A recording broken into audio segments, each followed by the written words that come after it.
आइए हजरात, हम और आप मिलकर सबसे पहले मुस्तफ़ा जाने रहमत शम्ए बज़्मे हिदायत काबे के बदरुद्दुजा तैबा के शम्सुद्दुहा दाफ़िए जुमला बला शाफ़िए रोज़े जज़ा जनाबे अहमद मुज्तबा मोहम्मद मुस्तफ़ा अरवाहुना फ़िदा सल्लल्लाहु ताला अलैहि वसल्लम की बारगाह में दुरूद पाक की डालियाँ मोहब्बत की थालियों में इस उम्मीद पर सजा कर पेश करें कि ज़माने से मुसलसल दर्द सुबह शाम मिलता है। दुरूद पाक पढ़ लीजिए, बहुत आराम मिलता है। पढ़िए बाबाज़ बुलंद, अल्लाहुम्मा सल्ली अला सय्यिदिना व मौलाना मुहम्मदिन व बारिक वसल्लिम सलातुम व सलामन अलैका या रसूल अल्लाह सल्लल्लाहु ताला अलैहि वसल्लम। आज उर्से पाक की महफिल में हम और आप हाजिरी की सआदतें हासिल कर रहे हैं।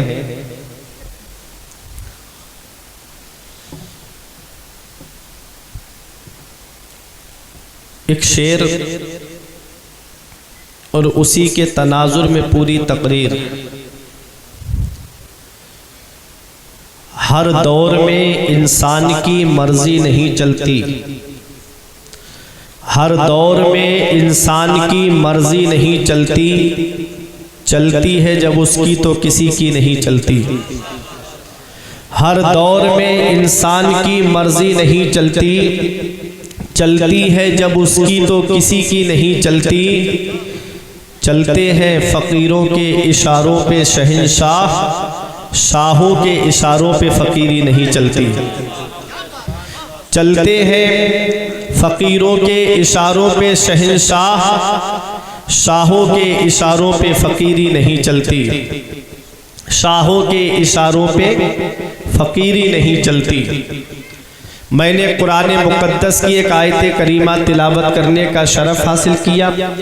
परवरदिगार आलम कुरान मजीद में इरशाद फरमाता है, इन्नल लज़ीना आमनू, बेशक वो लोग जो ईमान लाए। तवज्जो के साथ सुनिएगा, कोई लंबी चौड़ी तकरीर नहीं, कुछ ज़रूरी बातें आपके सामने बयान करके रुखसत हो जाऊँगा। रब फरमाता है बेशक वो लोग जो ईमान लाए और ईमान लाने के बाद वह अमिलुस सालिहात और अच्छे काम भी किए। आमनू ईमान वाले, आप देखें आमनू में 4 हर्फ हैं। पहला हर्फ है हमजा, दूसरा हर्फ है मीम, तीसरा हर्फ है नून, चौथा हर्फ है वाव। ये चारों हर्फ हमको अलग अलग पैगाम दे रहे हैं। ये चारों हर्फ हमको अलग अलग दर्स दे रहे हैं। ये चारों हर्फ हमको अलग अलग सबक दे रहे हैं। आमनू में पहला हर्फ हमजा है, जिसको आप अलिफ समझते हैं। हालांकि अलिफ उसे कहते हैं जिस पर कोई हरकत ना आए, और जिस पर कोई हरकत आ जाए तो फिर वो हमजा हो जाता है। आपको समझाने के लिए मैं बोल रहा हूं कि आमनू में पहला हर्फ हमजा यानी अलिफ, दूसरा हर्फ मीम, तीसरा हर्फ नून, चौथा हर्फ वाव। ये चारों हर्फ अलग अलग पैगाम दे रहे हैं और कामिल ईमान वाले की पहचान बता रहे हैं। हमजा अलिफ कह रहा है अल्लाह को मानो, मीम कह रही है मुहम्मदुर रसूलुल्लाह को मानो, नून कह रहा है सारे नबियों को मानो, और वाव कह रहा है सारे वलियों को मानो। तभी आपका ईमान मुकम्मल होगा, तभी आप कामिल ईमान वाले होंगे। ऐसा नहीं कि एक वली की तारीफ और दूसरे वली की शान में गुस्ताखी, आपका ईमान मुकम्मल नहीं। आगे रब फरमाता है वह अमिलुस सालिहात, और अच्छे काम भी करे। ईमान लाने के बाद में अच्छे काम भी करे, और जो अच्छे काम करता है उसका नाम मिटता नहीं है, लोगों के दिलों में नक्श हो जाता है।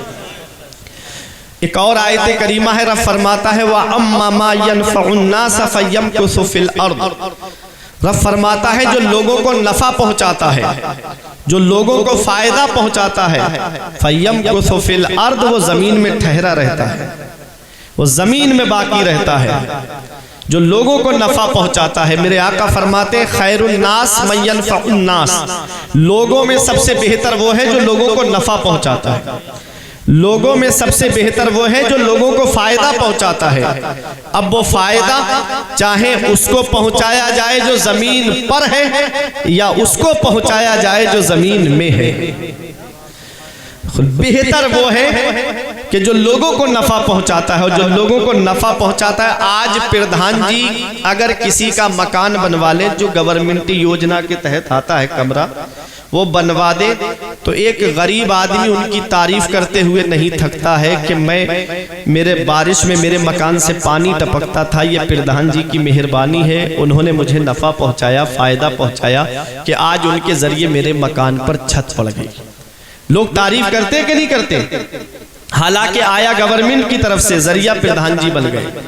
एक मिसाल से मैं आपको समझा रहा हूं कि जब प्रधान जी किसी को फायदा पहुंचा दें तो लोग उनको याद रखते हैं। आज जो हम अल्लाह वालों को याद कर रहे हैं, जो आज हम वलियों का जिक्र कर रहे हैं, हालांकि गौसे आजम तो बगदाद में है, गरीब नवाज अजमेर में है, शाहमदार मकनपुर शरीफ में है, साबिर पाक तो कलियर में है, मखदूम अशरफ जहांगीर सिमनानी तो किचौछा में है, वारिस पाक तो देवा में है, हुजूर शाहजी मियाँ तो पीलीभीत शरीफ में है, इमाम इश्क व मोहब्बत हुजूर आला हजरत तो बरेली में है। लेकिन फिर भी दुनिया इनको याद कर रही है, क्यों? व अम्मा मा यनफउन नास फयमकुसु फिल अर्द, जो लोगों को नफा पहुंचाता है वो जमीन में ठहरा रहता है, वो जमीन में बाकी रहता है, लोग उसे याद रखते हैं, अपनी गुफ्तगू में याद रखते हैं, अपनी महफिलों में याद रखते हैं, अपनी मजलिसों में याद रखते हैं। रब फरमाता ये मोहब्बत जो आज हम वलियों से कर रहे हैं, ये मोहब्बत सिर्फ दुनिया में ही पैदा नहीं की गई है, इस मोहब्बत को अल्लाह ने आलम अरवाह में पैदा फरमा दिया था। हदीस पाक का मफहूम है, मेरे आका हुजूर सल्लल्लाहु अलैहि वसल्लम इरशाद फरमाते हैं, हदीस का मफहूम आप सुनते हुए चलिएगा कि जो मोहब्बत है ना, जो हम नबियों से मोहब्बत करते हैं, जो वलियों से मोहब्बत करते हैं, इस मोहब्बत को अल्लाह ने आलम अरवाह में पैदा फरमा दिया। एक मौलवी तैयब हैं, उनके अपने नहीं उनके, लेकिन वो इसकी जब तशरीह करते हैं तो उन्होंने इसकी तशरीह ऐसी कर दी कि जो हमारे मजहब के मुताबिक निकली। कहते हैं ये रूहों की जो मोहब्बत है ना, ये आपस में जो मोहब्बत कायम रही, बाकी रही, तुम जानते हो ये क्यों है? ये आलम अरवा में जिन रूहों का चेहरा एक दूसरे की तरफ था, उनके दिल में मोहब्बत कायम रही, और जिनकी पीठ एक दूसरे की तरफ थी, वो एक दूसरे से नफरत करते रहे। हम खुश हो गए, हम वलियों के चाहने वाले हैं, हम वलियों के मानने वाले हैं, हमें सादाते किराम से निस्बत है, हम इस बात पे फख्र करते हैं कि आज हम गौसे आजम से मोहब्बत करते हैं। ये इस बात का सबूत है कि हमारा चेहरा गौसे आजम के चेहरे की तरफ था। हम गरीब नवाज से मोहब्बत करते हैं, ये इस बात की अलामत है कि हमारा चेहरा गरीब नवाज के चेहरे की तरफ था। हम वारिस पाक से मोहब्बत करते हैं, ये इस बात की अलामत है कि हमारा चेहरा वारिस पाक के चेहरे की तरफ था। हम मखदूम पाक से मोहब्बत करते हैं, ये इस बात की अलामत है कि हमारा चेहरा मखदूम पाक के चेहरे की तरफ था। हम शाहजी मोहम्मद शेर मियाँ से मोहब्बत करते हैं, इसकी ये अलामत है कि हमारा चेहरा हुजूर शाहजी मियाँ के चेहरे की तरफ था। हम साबिर पाक से मोहब्बत करते हैं, ये इस बात की अलामत है कि हमारा चेहरा हुजूर साबिर पाक के चेहरे की तरफ था। अल्हम्दुलिल्लाह हम इमाम इश्क मोहब्बत से मोहब्बत करते हैं, ये इस बात की अलामत है कि हमारा चेहरा इमाम इश्क मोहब्बत के चेहरे की तरफ। हम वलियों के चाहने वाले हैं, और पीरी मुरीदी इतनी आसान नहीं है जितनी आज समझ रखी है हम लोगों ने। आपको मैं बता दूं ये मोहब्बत है क्या, फिर मैं आपको बताऊंगा। आगे रब फरमाता है सयजअलु लहुमुर रहमानु बुद्दा, वो लोग जो ईमान लाए, अच्छे काम किए, रब फरमाता है उनकी मोहब्बत अल्लाह लोगों के दिलों में डाल देगा, उनकी मोहब्बत लोगों के दिलों में डाल देगा मेरा रब। इसी आयत की तफसीर करते हुए मुफस्सिरीन किराम फरमाते हैं कि जब अल्लाह किसी बंदे से मोहब्बत फरमाता है तो हज़रत जिब्राईल अलैहिस्सलाम को आवाज़ देता है, नादा जिब्राईल, हज़रत जिब्राईल को बुलाता है, ऐ जिब्राईल मैं फ़ला बंदे से मोहब्बत करता हूँ, तुम भी उससे मोहब्बत करो। जिब्राईल अलैहिस्सलाम कहते हैं, मौला मैं उससे मोहब्बत करने लगा, अब मेरे लिए क्या हुक्म है। हज़रत जिब्राईल अलैहिस्सलाम को हुक्म होता है, जितने फरिश्ते हैं आसमान में सब में ऐलान कर दो कि अल्लाह फ़ला बंदे से मोहब्बत करता है, फरिश्तों तुम भी उससे मोहब्बत करो। इन वलियों की मोहब्बत का चिराग कैसे बुझाओगे? इनकी मोहब्बत का चिराग तो पहले आसमान पर जलाया गया है, जाओ बुझाओ वहां जाकर के। जमीन पे तो बाद में मोहब्बत उतारी गई है, पहले तो वलियों की मोहब्बत का चिराग रब ने आसमानों पर जलाया है। तमाम फरिश्तों को हुक्म होता है, फला बंदे से अल्लाह मोहब्बत फरमाता है, फरिश्तों तुम भी उससे मोहब्बत करो। हुक्म होता है, अब क्या हुक्म है? रब की बारगाह से हुक्म होता है कि अब पूरी रूए ज़मीन पर ऐलान कर दो कि अल्लाह फ़ला बंदे से मोहब्बत करता है, लोगों तुम भी उससे मोहब्बत करो। जो आज हम उर्स की महफिलें सजाते हैं, जो आज हम वलियों के आस्थानों की तरफ खिंचे चले जाते हैं, ये इस बात का सबूत है कि ये मोहब्बत अल्लाह ने आलम अरवाह में हमारे दिलों में डाल दी थी। औलियाए किराम की शान, इन्हें ये मकाम मिलता कैसे है, इन्हें ये अजमत मिलती कैसे है? हदीस कुदसी है, मेरा रब फरमाता है, मेरा बंदा नवाफिल के जरिए मेरा कुर्ब हासिल कर लेता है। फराइज के तो पाबंद होते ही हैं वो, फराइज के अलावा नवाफिल पढ़ते हैं। इमाम आज़म अबू हनीफा पूरी पूरी रात अल्लाह की इबादत करते थे। अभी आपने सुना अफसाल भाई से, इमाम आज़म अबू हनीफा पूरी रात में एक कुरान शरीफ मुकम्मल ख़त्म फरमा लिया करते थे। सरकार गौसे आज़म ने 40 साल इस हाल में गुजारे कि आप ईशा में वुज़ू करते, पूरी रात उसी वुज़ू से अल्लाह की इबादत करते और फजर की नमाज उसी वुज़ू से आप पढ़ते, पूरी रात अल्लाह की इबादत करते। 15 साल उन्हीं 40 साल में इस हाल में गुजारे कि एक पैर ज़मीन पे रखते, एक खड़ा करते और किसी लकड़ी का सहारा लेके पूरी रात कुरान की तिलावत फरमाते और पूरी रात में एक मरतबा कुरान शरीफ मुकम्मल तिलावत फरमा लिया करते थे। आज यूं ही दुनिया इनको याद नहीं कर रही है। सरकार गरीब नवाज के मुरीद का कहना है 37 साल मैंने इस हाल में देखा गरीब नवाज को कि ये पीठ रात में बिस्तर से नहीं लगी गरीब नवाज की। पूरी पूरी रात अल्लाह की इबादत, पूरी पूरी रात अपने रब को याद करना। अल्लाह ने उनकी मोहब्बत को अंधेरे में नहीं रहने दिया, लोगों के दिलों में डाल दिया। तुम सो के नहीं उठ पाते हो, कई क्विंटल फूल गरीब नवाज के आस्थाने पे चढ़ जाते हैं। वो शान है जो लोगों को नफा पहुंचाता है, वो जमीन में बाकी रहता है। अल्लाह उसका नाम मिटने नहीं देता है, उसका नाम लोगों के दिलों में डाल देता है। तो मेरे प्यारे मुसलमानों, मैं बताना ये चाह रहा था कि नवाफिल के जरिए बंदा अल्लाह का कुर्ब हासिल कर लेता है। आज हमारा हाल, फजर में पड़े बिस्तर पे सो रहे हैं, इशा में देखो तो चौराहे पे खड़े होकर के कोई चाय पी रहा है, कोई ठेलों पे खड़ा है, फिर रोना रोया जा रहा है। मुसलमान परेशान बहुत है, मुसलमान सताया बहुत जा रहा है। अल्लाह के वलियों के आस्थानों का या उनका कोई कुछ नहीं बिगाड़ सकता। अगर आप शरीयत पे नहीं चले तो आपका जरूर कुछ न कुछ बिगड़ेगा।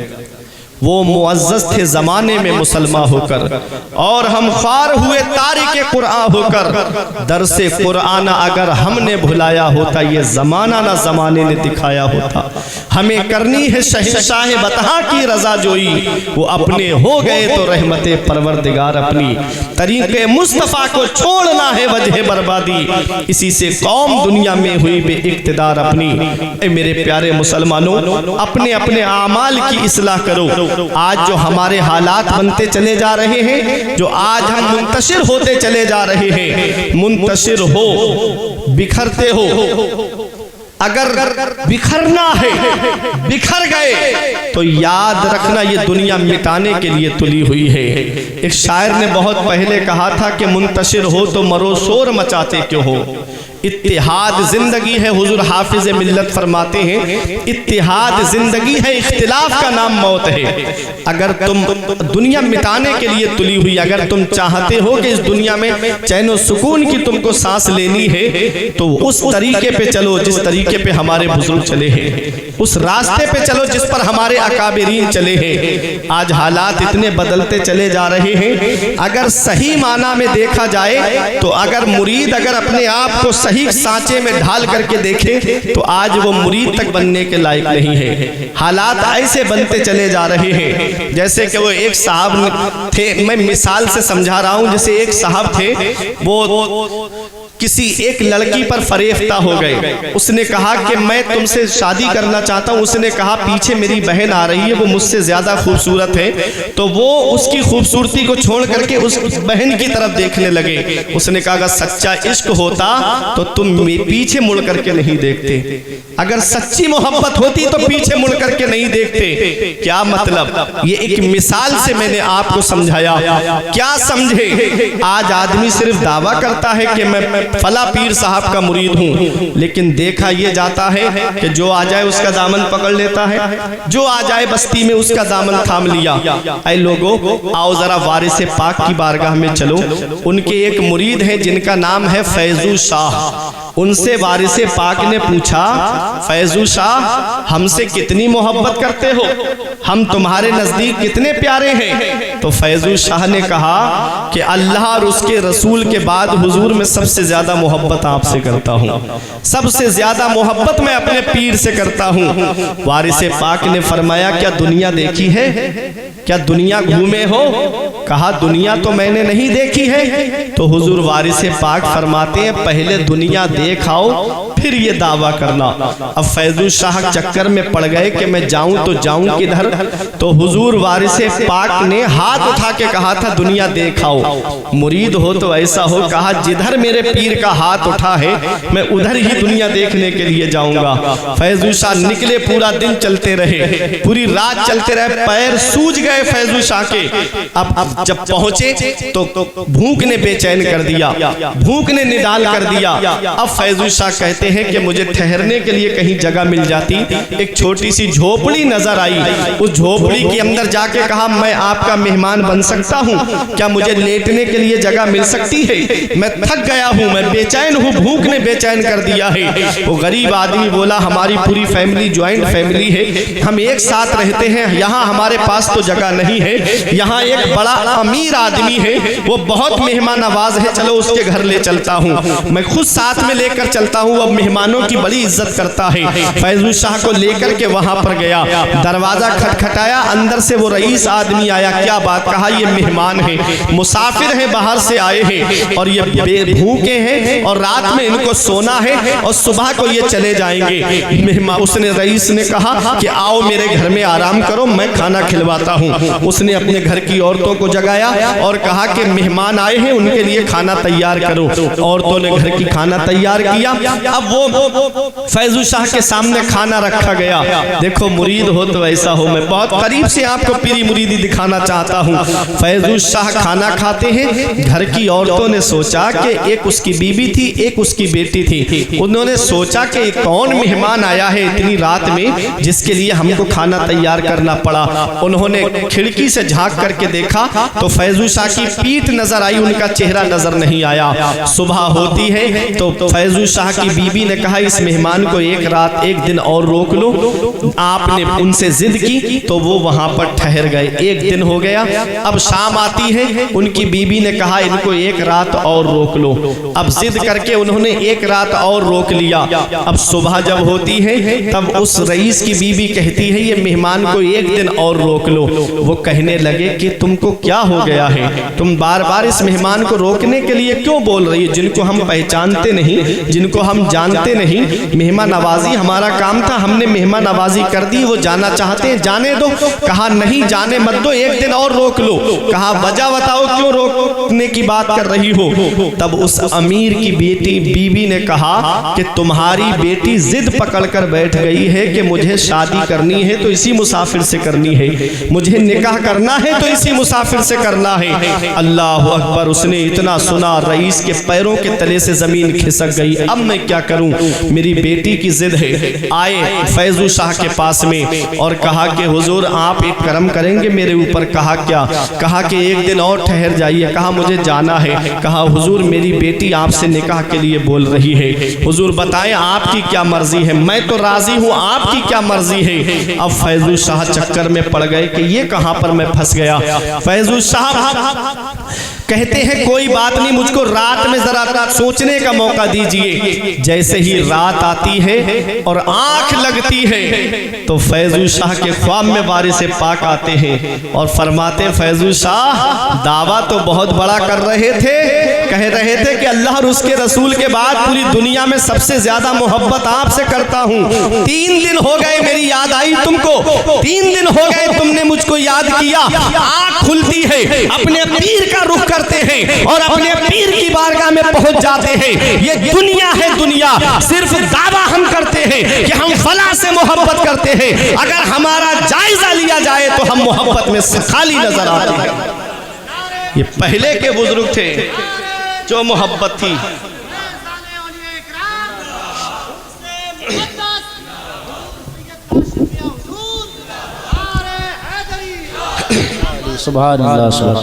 पीर और मुरीद दिल्ली में लेके चलूं, एक ऐसा अल्लाह का बंदा आराम फरमा रहा है जिसे दुनिया हुजूर निजामुद्दीन औलिया देहलवी के नाम से जानती है।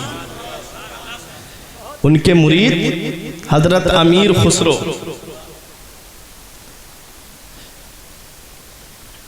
उसको सॉन्ग में इस्तेमाल कर लिया गया। हालांकि उन्होंने अपने पीर के लिए कहा था छाप तिलक सब छीनी रे मोह से नैना मिलाएगी। ये हजरत अमीर खुसरो का कलाम है। अब उसको गाना में इस्तेमाल हो गया तो अब इस कलाम को अगर कोई पढ़ता है तो आदमी कहता है गाना गा रहे हैं। हालांकि बहुत बड़ी हस्ती है हजरत अमीर खुसरो। जब निजामुद्दीन औलिया देहलवी ने उनको किसी काम से दिल्ली में भेजा तो आने में वक्त लग गया। जब वापस आए तो पूछा क्या बात खुसरो बहुत देर लगा दी। तो कहा हुजूर एक अल्लाह के वली का इंतकाल हो गया था, उनका जनाजा जा रहा था, तो उन्होंने ऐलान किया था अपने इंतकाल से पहले कि जो मेरे जनाजे को कांधा देगा वो जन्नती हो जाएगा। आज पूरी दिल्ली टूट पड़ी जनाजे को कांधा देने के लिए, इतनी भीड़ थी कि निकलना दुश्वार हो गया। आपने मुस्कुरा के फरमाया खुसरो तो जन्नत लेने चले गए थे। तो हजरत अमीर खुसरो कहते नहीं हुजूर ऐसा नहीं है। जब मैंने ये सुना तो अपने आप को एक दुकान के अंदर बंद कर लिया। कहा कैसी बात करते हो, जन्नत मुफ्त मिल रही थी फिर भी लेने के लिए नहीं गए। तो हजरत अमीर खुसरो कहते हैं मेरे शेख उनका वली होना हक है, उनका कौल भी हक है। मैं अगर उनके जनाजे को कांधा दे देता तो मेरी मोहब्बत को लोग ताना देते कि खुसरो को अपने पीर पर भरोसा नहीं था इसलिए दूसरों से जन्नत लेने गया था। ऐ मेरे शेख आपकी बारगाह में किस चीज की कमी है? मैं जन्नत भी लूंगा तो आप ही के वसीले से लूंगा। किस चीज की कमी है? आका तेरी गली में, जन्नत तेरी गली में, दुनिया तेरी गली में, उक़बा तेरी गली में, सूरज तजल्लियों का हरदम चमक रहा है, देखा नहीं किसी ने साया तेरी। वो है, ये पीर है, वो मुरीद है। आहा, आज सिर्फ जुबानी दावे हैं हमारे। अगर कसौटी पे रख करके देखें ना हम तो बिल्कुल खाली नजर आते हैं। यही हजरत निजामुद्दीन औलिया है। इनकी बारगाह में एक सैयद साहिब किबला आए। देखो आले रसूल का अदब वाजिब है। आले रसूल सैयदों की ताज़ीम। जब सैयद साहिब किबला निजामुद्दीन औलिया देहलवी के पास आए और कहा हुजूर घर में बेटियां हैं, शादी करनी है, थोड़ी सी मदद हो जाती, थोड़ा सा करम कर देते, आपके पास किस चीज की कमी है? अच्छा ये अल्लाह वाले अपने पास कुछ रखते नहीं थे, कुछ नहीं होता था इनके हुजरे में। आप जाएंगे तो खाली, लेकिन खजाने होते थे इनके पास में। जब जब जब जब सैयद साहिब किबला ने कहा हुजूर करम कर देते, बेटियां हैं, शादी के लिए थोड़ा इंतजाम हो जाता। ये उस दौर की बात है। आज के दौर का हाल आप देखो। आज जहेज की लंबी लंबी डिमांडों ने कैसे घरों के अंदर जो है एक दुश्वारियों का माहौल पैदा कर दिया है। अल्लाह ने बेटा दिया था, नूरे नज़र दिया, चश्मो चराग दिया, तो अल्लाह का शुक्र अदा करते, उसकी शादी सुन्नत के मुताबिक करते। लेकिन हुआ क्या, बेटा आ गया तो लगता है कुदरती भीख मांगने का लाइसेंस मिल गया इसको, कुदरती भीख मांगने का परमिट मिल गया। लंबी लंबी डिमांडें, पूरी लिस्ट बनी रखी है कि फला को मेरे पड़ोस में ये गाड़ी मिली है, मुझे ये चाहिए, जहेज में ये चाहिए, मंगनी में ये चाहिए, दिखनौर में ये चाहिए, बच्चा हो जाए तो छोचक में ये चाहिए, मार तमाम डिमांडों के दरवाजे। आज कितनी मुस्लिम बेटियां इर्तिदाद की तरफ चली गई, मुर्तद्दा हो गई, एक आंसू हमारी आंख से नहीं निकलता, सिर्फ जहेज की लंबी लंबी डिमांडों की वजह से। आज कितनी बेटियों के बालों में चांदी उतर आई, बाल सफेद पड़ने लगे उनके। एक बेटी की शादी में बाप पे इतना कर्ज हो जा रहा है कि और बेटियों की शादी का नंबर तक नहीं आ रहा है। अब बताओ, रक्षा चलाने वाला गरीब जिसके घर में 3-3 बेटियां जवान हैं, वो कहां से इतने पैसे जमा करे कि वो मंगनी के लिए पैसा जमा करे, कि जहेज में गाड़ियों के नाम पे पैसा जमा करे। अल्लाह अकबर। एक साहब मुझसे बोले, मौलाना मुझे शादी में बाइक चाहिए, मैं मांगी हुई गाड़ी पे बैठूंगा। बाप दादा की ये तारीख रही है कि वो मेहनत की कमाई से टूटी साइकिल नहीं खरीद पाए। ये साहब बोले कि मुझे बाइक चाहिए। मैंने कहा परेशान मत हो, मेरे साथ में चलो और मैं तुम मस्जिद में जुमे की नमाज पढ़ने के लिए मैं जा रहा हूँ। 1 जुमा, 2 जुमा, 3 जुमे तकरीर करूंगा, तुम मस्जिद के दरवाजे पर रुमाल बिछा के बैठ जाना। 3 जुमों में इतना पैसा इकट्ठा कर दूंगा कि तेरे लिए एक स्प्लेंडर गाड़ी आ जाएगी। आंखें चढ़ा के मुझसे कहता है, मौलाना क्या तुमने मुझे भिखारी समझ रखा है? क्या तुम मुझे भिखारी समझ रहे हो? मैंने कहा, अरे नादान, भिखारी सिर्फ उसे नहीं कहते जो कटोरा लेके दरवाजे दरवाजे मांगता हुआ फिरे। भिखारी सिर्फ उसे नहीं कहते जो झोली फैला करके दुकान दुकान मांगता हुआ फिरे। अरे भिखारी उसे भी कहते हैं जो जहेज की लिस्ट बना करके ससुराल के दरवाजे पे मांगता हुआ। बहुत अच्छे, क्या बात है। भिखारी उसे कहते हैं बहुत अच्छे, जो जहेज की लिस्ट बना करके ससुराल के दरवाजे पे मांगता हुआ फिरे। हमने कहा हम मांगने से मना नहीं करते, मांगना मोमिन की शान है, लेकिन किससे मांगना चाहिए ये हमसे मत पूछो, ये सैयद साहिब किबला से मत पूछो, ये इन उलमा से मत पूछो। अरे बरेली चलो, इमाम इसको मोहब्बत से पूछो कि हम मांगे तो किससे मांगे, कौन हमें देगा? तो आज भी गुंबद रजा से आवाज आती है, कौन देता है? देने को मुंह चाहिए। कौन देता है? देने को मुंह चाहिए। देने वाला है सच्चा हमारा। नारे तकबीर, नारे रिसालत, अताए मुस्तफा, शफ़क़ते मुस्तफा, फैज़ाने औलिया इकराम, उर्से मुक़द्दस हुजूर सैयद काशिफ़ मियां हुजूर, नारे हैदरी। कौन देता है? देने को मुंह चाहिए। देने वाला है सच्चा हमारा नबी। अरे नबी देंगे तब घर का गुजारा होगा, मेरा खुदा देगा तब घर का गुजारा होगा। कोई इंसान किसी इंसान को क्या देता है? आदमी सिर्फ वसीला है, खुदा देता है।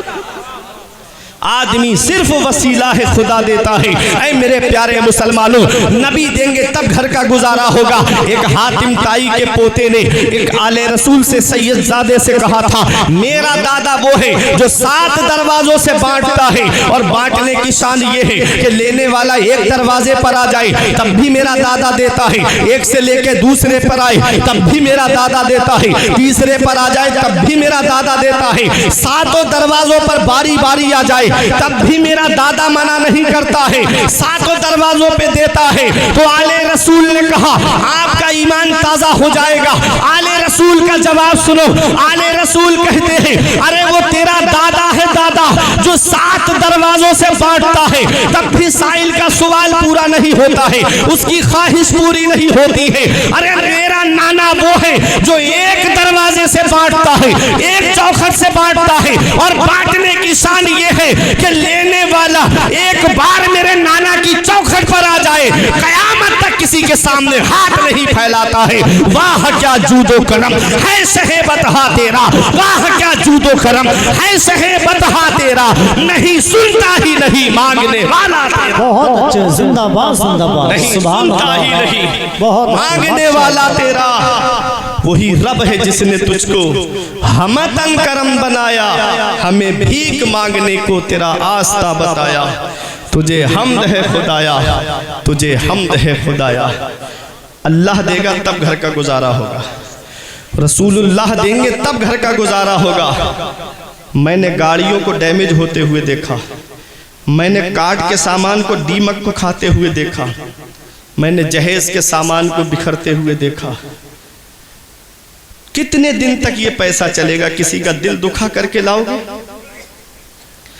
अज हजार हा काबा यक दिल बेहतरस्त। मौलाना रूम फरमाते दिल बदस्त आबुर के हज अकबरस्त। किसी मुसलमान का दिल रख लेना, किसी मुसलमान की दिलजोई कर लेना, ये हज अकबर है, बड़ा वाला हज है। अल्लाह बड़े वाले हज का सवाब अता फरमाता है। आज हम दिल दुखाने का सबब बन रहे, आज हम दिल तोड़ने का सबब बन रहे।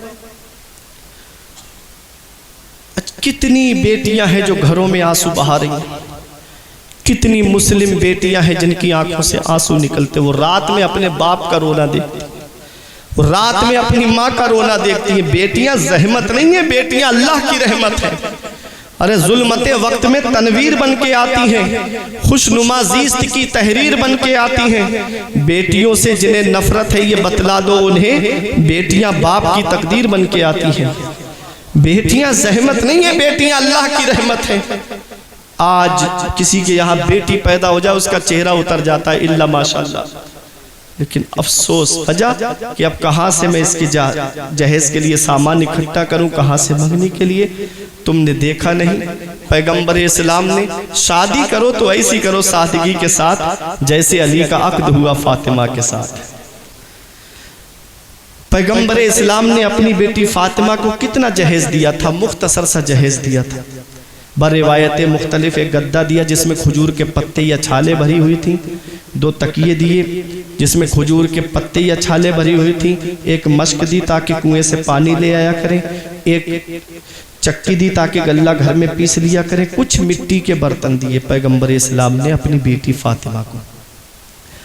ये ज़रूरत का सामान दिया था मेरे आका ने अपनी बेटी फातिमा को। हज़रत अबू बकर सिद्दीक ने कहा आका इजाज़त दे दे मैं सामान इकट्ठा कर दूं ताकि बड़े से बड़ा सरदार देखेगा कि पैगंबर इस्लाम ने अपनी बेटी को कितना जहेज दिया है। तो आका की आंखों में आंसू थे। फरमाते अबू बकर मैं अपनी बेटी को जहेज दूंगा तो मेरी उम्मत के उन गरीबों का क्या होगा जिनके घर में कई कई बेटियां जवान होंगी। पैगंबर इस्लाम ने फरमाया मैं अपनी बेटी को जहेज दूंगा तो मेरी उम्मत के उन गरीबों का क्या होगा जिनके घर में कई कई बेटियां जवान होंगी। ऐ गरीबों परेशान मत होना। अगर कोई अमीर तुम्हारे सामने आके ये कहे कि मैंने उतना दिया है अपनी बेटी को जितना फला नेता ने या फला वजीर ने अपनी बेटी को दिया है तो तुम परेशान मत होना, सीना तान के कहना कि तूने उतना दिया है जितना फला नेता ने अपनी बेटी को दिया है। तो सुन मैंने उतना दिया है जितना पैगंबर इस्लाम ने अपनी बेटी को दिया है। तेरे लिए उस अमीर का तरीका मुबारक हो, मेरे लिए मदीने वाले मुस्तफ़ा की सुन्नत मुबारक हो। तो बेटियां जहमत नहीं है, बेटियां अल्लाह की रहमत है। एक अल्लाह के वली हैं जिनको हजरत जुन्नून मिस्री कहते हैं। ये उलमाए किराम जानते हैं, बड़े पाए के बुजुर्ग गुजरे हैं। उनकी एक बेटी थी। किताबुल कलियुबी में मैंने इस हिकायत को पढ़ा था। 10 साल तक उनके लिए आसमान से दस्तरखान उतरता रहा, खाना खाते थे, ऐसा लजीज खाना। एक दिन दिल में ये ख्याल आ गया कि ये जो दस्तरखान आता है ना ये मेरी वजह से आता है। 10 साल के बाद जब उनकी बेटी का इंतकाल हो गया तो वो दस्तरखान आना बंद हो गया। अल्लाह के वली बेटी के जनाजे पे बैठ करके रो के कह रहे थे कि ये खाना मुझको मेरे नसीब से नहीं मिलता था बल्कि मेरी बेटी के नसीब से मिलता था। बेटी के नसीब से। बेटे की तकदीर भी अल्लाह ने लिखी है और बेटियों की भी तकदीर अल्लाह ने लिखी है।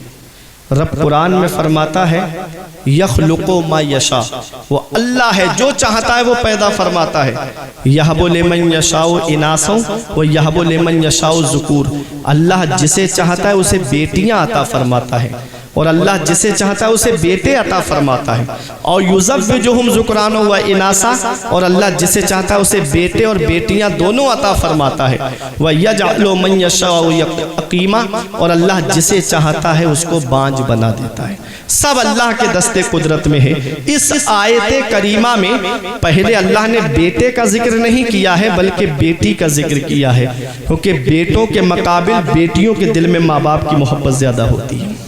बुढ़ापे में मैंने देखा कि माँ बाप को बेटा घर से निकाल देता है, लेकिन ये बेटियां हैं जो अपने घर पे रख के कभी जुबान पे हर पे शिकायत नहीं लाती हैं, अपने बाप की और अपनी माँ की खिदमत करती नजर आती।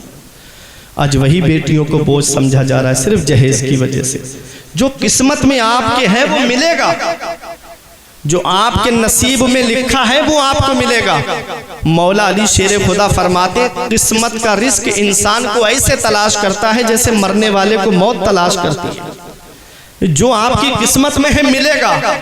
अल्लाह की रजा में राजी होकर के ले लो, अपने रसूल की रजा में राजी होकर के ले लो।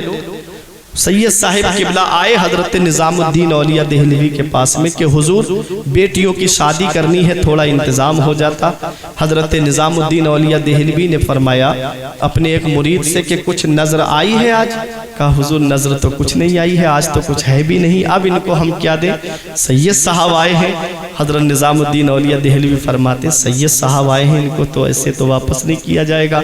तो कहा ऐसा करिए सैयद साहब, मेरी जो खड़ाऊँ रखी है ना, मेरी नालैन, मेरी जूतियाँ, उनको आप ले जाइए।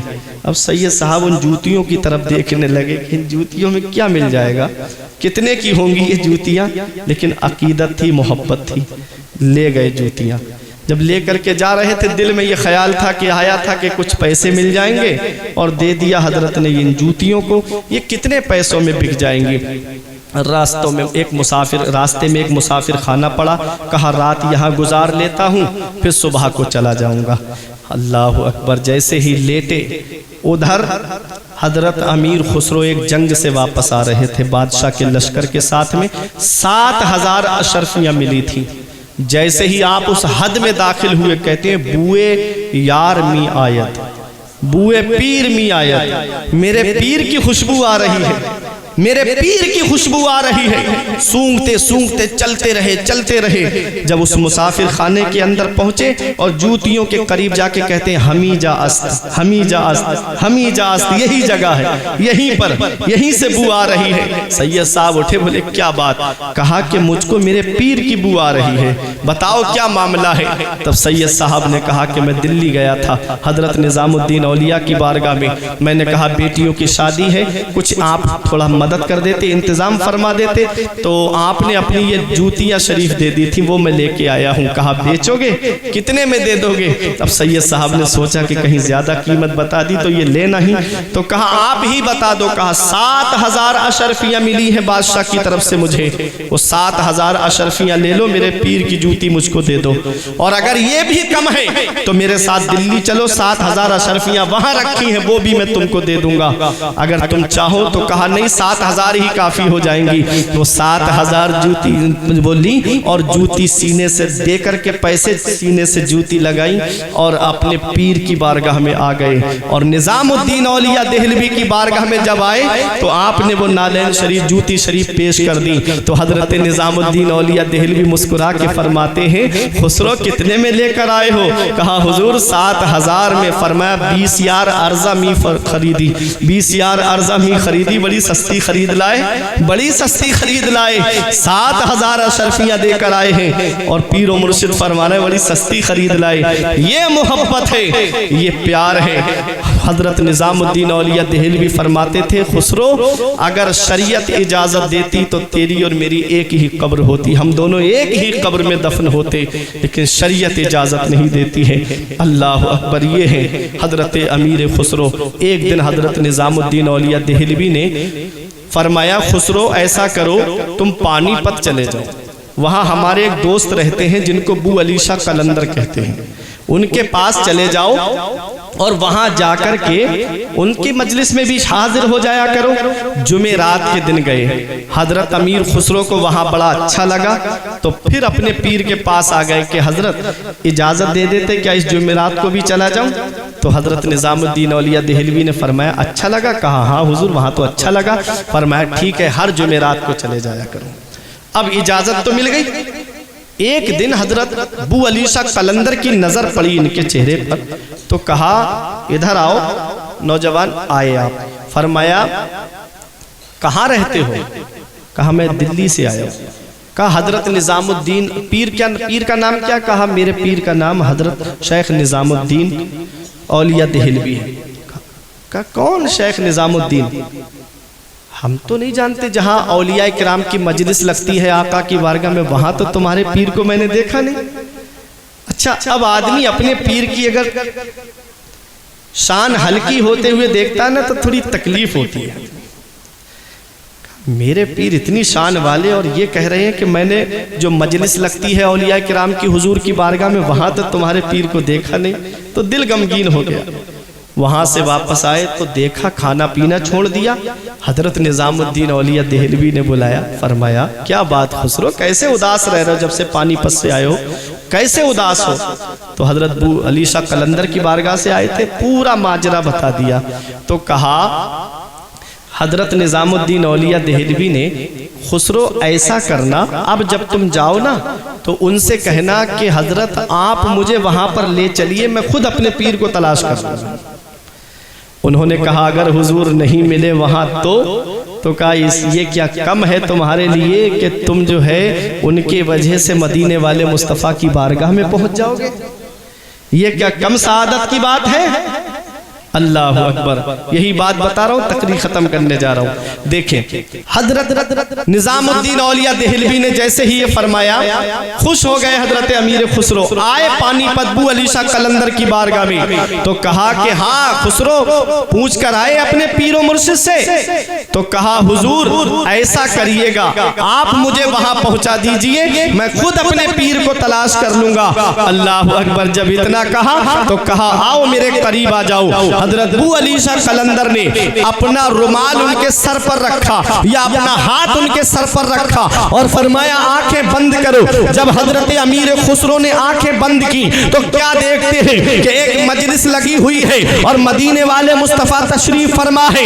आप फरमाते हैं बू अली शाह कलंदर, अमीर खुसरो तलाश करो अपने पीर को। उन्होंने अपने पीर को उस मजलिस में तलाश किया, लेकिन पीरो मुर्शिद नजर नहीं आए, आंखों में आंसू आ गए। हुजूर ने फरमाया ऐ अमीर खुसरो, इसके ऊपर एक इनसे ऊपर दर्जे वाले औलिया किराम की मजलिस लगी हुई है, वहां जाकर के अपने पीर को तलाश करो। और ऊपर जाकर के तलाश किया, लेकिन वहां पर भी नजर नहीं आए। अब दिल टूट गया, हिचकियां बंधने लगी कि मेरे पीरो मुर्शिद मुझे नहीं मिल रहे हैं। कहा कि और ऊपर जाइएगा, इनसे ऊपर दर्जे वाले औलिया किराम वहां पर है, उनकी मजलिस लगी हुई है, वहां जाकर के तलाश करो। जब हजरत अमीर खुसरो और ऊपर गए तो और हिचकी बन गई, पीरो मुर्शिद नहीं मिले। नबी फरमाते हैं ऐ अमीर खुसरो, किसी के चेहरे पर नकाब है? कहा हाँ है। कहा उस नकाब को उठा करके देखो। जब नकाब को उठा करके देखा तो वो कोई और नहीं था बल्कि हजरत निजामुद्दीन औलिया देहलवी। जिंदाबाद जिंदाबाद। अमीर खुसरो पुकार के कहते हैं नबी दानम से मंजिल बूद, सब जाए के मन बूदम। और मक्के में फरमाते हैं, मक्के में फरमाते हैं और क्या फरमाते हैं? फरमाते खुदा खुद मीरे मजलिस बूद, अंदर लामका खुसरो, मोहम्मद शमे महफिल बूद, सब जाए के मन बूदम। बहुत अच्छे, जिंदाबाद जिंदाबाद, सुभान अल्लाह। मोहम्मद शमे महफिल बूद, सब जाए के मन बूदम। मंजरी साहब फौरन हाथ हटा लिया अबू अली शाह कलंदर ने। और आप कहाँ हैं? दिल्ली की सरजमीन पर अपने पीर मुर्शिद के सामने। ये औलिया किराम का मकाम है, ये औलिया किराम की शान है। अल्लाह अकबर। अल्लाह अल्लाह किए जाने से अल्लाह ना मिले, ये अल्लाह वाले हैं जो अल्लाह से मिला देते हैं। बंदा बनना है जो उनका तो गदा बन इनका, जो फकीरों को शहंशाह बना देते हैं, जो फकीरों को शहंशाह बना देते हैं। ऐ मेरे अजीजों, ये एक पैगाम लेकर जाओ आज के इस जलसे से, एक सबक लेकर जाओ आज के सुर से पाक की महफिल से कि हम तमाम औलिया किराम की मोहब्बत का चिराग अपने सीने में रोशन रखेंगे। और याद रखना हदीस कुदसी है, मेरा रब फरमाता हदीस कुदसी उसे कहते हैं कि फरमान खुदा का हो, जुबान मुस्तफ़ा जाने रहमत की हो। कुरान के अलावा अल्लाह ने जो फरमाया है उसे हदीस कुदसी कहते हैं। रब फरमाता है औलियाई तहता क़िबाई, मेरे जितने वली हैं वो सब मेरी चादर रहमत के नीचे हैं। उनके मर्तबे को, उनकी हकीकत को मेरे अलावा कोई नहीं जानता। रब ने कुरान में फरमाया इन्नल लज़ीना आमनू व अमिलुस सालिहाती सयजअलु लहुमुर रहमानु वुद्दा, बेशक वो लोग जो ईमान लाए और अच्छे काम किए, अल्लाह ताला उनकी मोहब्बत को लोगों के दिलों में जमा देगा, उनकी मोहब्बत को अल्लाह ताला लोगों के दिलों में डाल देगा। जो आज हमको अल्हम्दुलिल्लाह बरेली शरीफ मरकज़ अहले सुन्नत से अकीदत है, उसकी वजह यही है कि आज जो हम मज़ारों पे चादर चढ़ाते हैं, ये सदका है बरेली के इमाम इश्क व मोहब्बत का। जो आज हम औलिया किराम के मज़ारात पे हाज़िरी देते हैं, ये सदका है बरेली के इमाम इश्क व मोहब्बत का। वलियों से करीब किया है हमको आला हज़रत ने, उनका मकाम व मर्तबा बताया है हमको आला हज़रत ने, सैयदों की अज़मत बताई है आला हज़रत ने, सैयदों का एहतराम करके दिखाया है आला हज़रत ने। एक सैयद साहब आला हज़रत के घर में आ गए, पहले तामीर मकान की पुरानी थी, सैयद साहब आते थे तो उनको पता था कि इसी में मुझे जाना है। वो कुछ दिनों के बाद आए तो तामीर बदल चुकी थी, मकान फिर से तामीर हो रहा था। सैयद साहब किबला ऐसे ही चले आए सीधे, तो अंदर मस्तूरात औरतें ख़वातीन थीं, तो सैयद साहब किबला को झिझक महसूस हुई कि मैं घर के अंदर आ गया, यहाँ तो ख़वातीन हैं। इमाम इश्क व मोहब्बत ने देखा सैयद साहब को झिझक महसूस हो रही, फ़ौरन खड़े हो गए, उन दस्तबोसी करके फरमाते हैं, हुजूर ये आप ही का तो घर है, ये सब आपकी बांदियाँ हैं, ये सब आपकी कनीज़ हैं, हुजूर ये आप ही का तो घर है। ये अदब करके दिखाया। एक सैयद साहब गली में कुछ सवाल कर रहे थे कि ला दे सैयद को, ला दे सैयद को। इमाम इश्क व मोहब्बत की नज़र पड़ी तो इमाम इश्क व मोहब्बत ने जो एक डिब्बा था उसके अंदर सिक्के थे, आप सैयद साहब के पास लेकर गए तो सैयद साहब ने सिर्फ एक चवन्नी उसमें से उठाई, कहा कि मुझे कुछ नहीं चाहिए, सिर्फ एक चवन्नी। उस दौर की बात है, चवन्नी भी बहुत माना रखती होगी। तो आला हजरत ने घर में ऐलान कर दिया था, जब सैयद साहब इधर से आए तो उन्हें मांगना ना पड़े, चवन्नी सैयद साहब के पास में नजर कर देना, तोहफे में दे देना। ये अदब सिखाया है हमको, ये पैगाम दिया है हमको। तो मेरे अजीज़ों, हम औलिया किराम के चाहने वाले हैं, हम औलिया किराम से मोहब्बत करने वाले हैं। उर्स के माना आते हैं खुशी, उर्स के माना क्या आते हैं? खुशी। अच्छा, जो दुनिया से चला जाए तो वो खुशी का मौका है कि गम का मौका है? किसी का इंतकाल हो जाए तो वो गम का मौका है या खुशी का मौका है? और उर्स के माना है खुशी। तो कभी इस पे गौर किया कि हम इनके इंतकाल की खुशी मना रहे? खुशी का मतलब क्या हुआ? एक बस है, हाफिजगंज से चले बरेली के लिए, यहाँ थाना भी है, यहाँ से किसी मुलजिम को पकड़ करके पुलिस ले जाए और उसी में एक नई शादी हो, दूल्हा दुल्हन बैठे हुए हों, उसी में कोई आदमी कारोबारी है, उसको मार्केट से कपड़ा खरीद के लाना है, सब बैठे हैं, एक बस है, उसमें सफर कर रहे हैं। अब अगर कोई उस मुजरिम से पूछे कि तू क्या चाहता है कि ये बस मंजिल पे पहुंचे, तो वो कहेगा मैं तो ये चाह रहा हूं कि ये बस मंजिल पे पहुंचे ही नहीं। अगर मैं पहुंच गया वहां तो मुझे टॉर्चर किया जाएगा, परेशान किया जाएगा, मैं तो दिक्कत में पड़ जाऊंगा। मैं तो चाह रहा हूं कि बस आगे ही ना बढ़े। मिसाल समझना। और एक वो दूल्हा दुल्हन का जोड़ा है, उनसे पूछा कि तुम क्या चाहते हो कि बस आगे जाए? कहता है उरूस, यानी दूल्हा दुल्हन को अरबी में उरूस भी कहते हैं, और इसके माना आते हैं खुशी के। और जब शादी होती किसी की तो खुशी का ही मौका होता है। उस जोड़े से पूछा गया, वो कहता है कि हम तो चाह रहे हैं कि उड़ के पहुंच जाए अपने घर, अभी पहुंच जाए, क्योंकि खुशी का मौका है। अल्लाह अकबर। एक वो है जो कहता है बस आगे ही ना बढ़े क्योंकि मुझे टॉर्चर किया जाएगा, और एक वो है जो कह रहा है कि अभी उड़ के बस पहुंच जाए।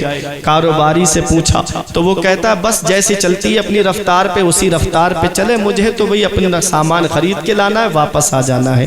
यही दुनिया का हाल है। हम जिंदगी की बस में बैठे हुए हैं। अब इसमें कुछ लोग वो हैं जो दौलत के नशे में चूर हो गए हैं, जिनको जो दुनिया ही को सब कुछ समझ बैठे हैं, और कुछ वो अल्लाह के नेक बंदे हैं जिन्हें दुनिया में रहने से ज्यादा कब्र के अंदर जाने की तमन्ना है। क्यों? क्योंकि कब्र के अंदर मदीने वाले मुस्तफ़ा का दीदार होता है, कब्र में हमारे नबी का दीदार होता है।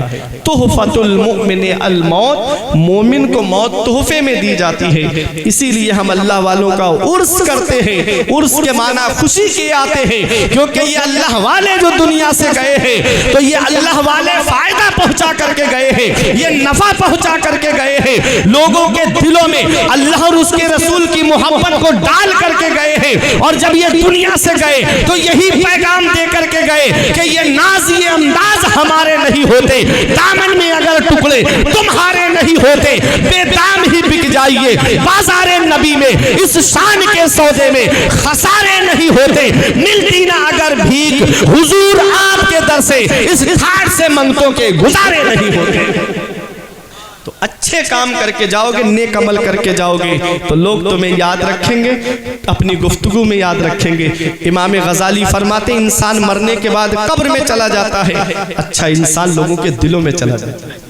अच्छे काम करके जाओ, नेक अमल करके जाओ, यही इस उर्स पाक का पैगाम आज मेरी तकरीर के जरिए है कि अच्छे काम करो, नेक अमल करो, मस्जिदें आबाद करो, नमाज पढ़ के दुनिया से जाओ, परहेजगार बन के दुनिया से जाओ, मुत्तकी बन के दुनिया से जाओ। मौत का कोई भरोसा नहीं, कब आ जाए, किस जगह किस हाल में आ जाए। जो वक्त मिले उसे गनीमत जानो, जो मौका मिले उसे गनीमत जानो। इधर उधर की बातें ना करके अल्लाह की पाकी बयान करो। देखो अल्लाह ने 2 कान दिए, 2 हाथ दिए, 2 पैर दिए, 2 आंखें दी, जुबान एक दी है, दिल एक दिया है। क्यों? इस जुबान से गाली नहीं देना है, इस जुबान से किसी को बुरा भला नहीं कहना है, इस जुबान से गाने फिल्मी डायलॉग नहीं गाना है, इस जुबान से अल्लाह की पाकी बयान करना है। इस दिल में अल्लाह और उसके रसूल की मोहब्बत को बसाना है। खुदा एक पर हो तो एक पर मोहम्मद, अगर कल्ब अपना दोबारा करूँ मैं, हबीबे खुदा का नज़ारा करूँ मैं, दिलो जान उन पर निसारा करूँ मैं। ये चंद बातें थी मेरी, मैंने आपके सामने पेश कर दी। दुआ करता हूँ परवरदिगार आलम की बारगाह में कि मेरे कुछ अर्ज़ करने में सबक़त लिसानी की वजह से या बतकाज़ा बशरियत